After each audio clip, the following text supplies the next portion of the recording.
Trump says Bahamas full of very bad gang members as he doubles down on not letting hurricane refugees into U.S. Here's a summary of the article.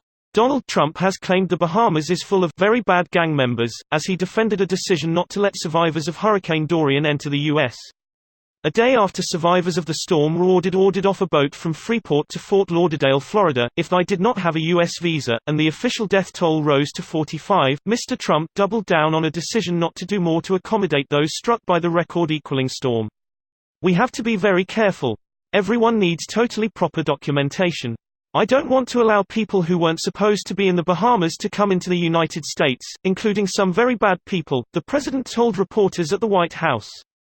This post received a score of 24,634, with an upvote ratio of 89%. Here are the top comments in response to this article. The old gang member goes to the Bahamas, wait for a hurricane, then sneak into the US as a refugee trick. Tale as old as time. Song as old as rhyme. After his spin team already told the media it was the ferry operator's fault, face with tears of joy.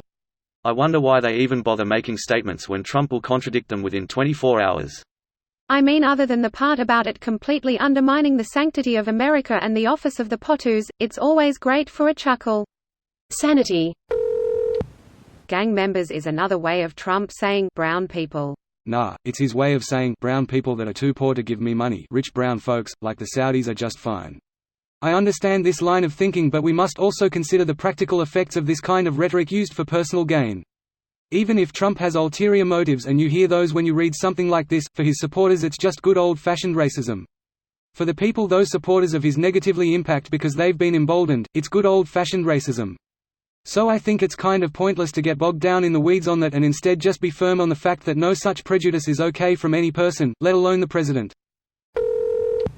Several posters chose to attack earlier posts and comments and misrepresent the CBP as welcoming refugees from the Bahamas into the United States with vague and misleading use of other news stories.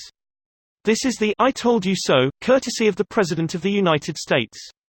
Greater than I don't want to allow people who weren't supposed to be in the Bahamas to come into the United States, including some very bad people.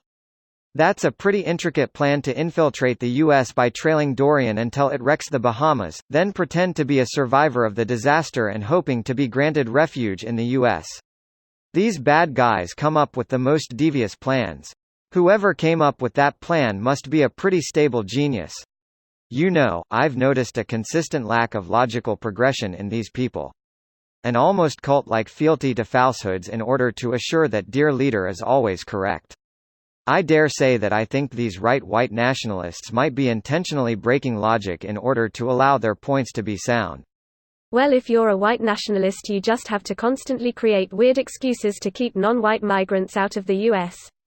It doesn't matter if it makes sense, they can't say, these guys are black so we can't let them in. This video was automatically created by Reddit to speech.